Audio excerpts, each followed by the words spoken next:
Bismillahir Rahmanir Rahim. Salam to you, my dear brothers and sisters. I hope, inshallah, wherever you are, all is fine.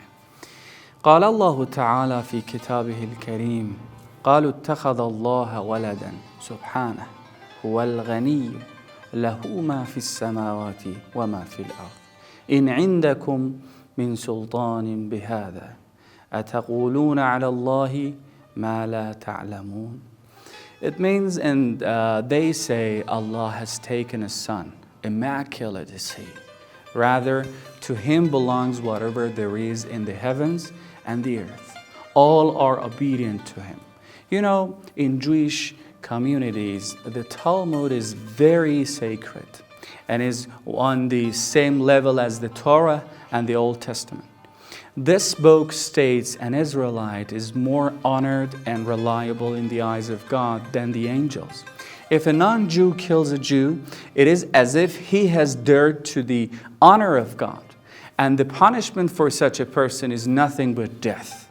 And he must be killed, even if a non-Jew is righteous and virtuous.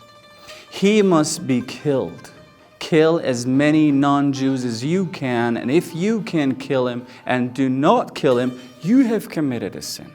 The important question is, what factor has become the basis for the formation of such false and dangerous beliefs in the minds of Zionists? The answer is clear. The formation of these beliefs goes back to the time when the Jews considered themselves to be the superior nation among all the nations, to the extent that they called themselves the children of God.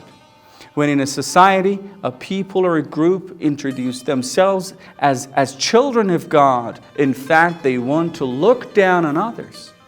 God wants to eliminate all differences from the root, so that some people cannot oppress others with the illusion of being special.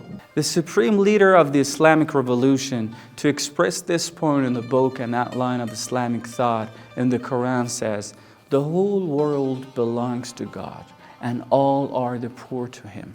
Everyone should ask, everyone should take from him, everyone should reach out to him in need, and everyone is the same in the matter." Let me ask us a question.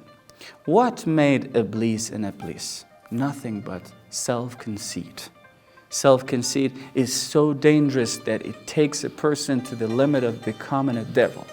So in this blessed month of God, let's try, if we have a little bit of bad character, put it aside and cultivate good qualities in ourselves. And let's pray a lot and ask God to hasten the glad advent of Imam of Age, alayhi salatu wassalam. All the best to you. Goodbye.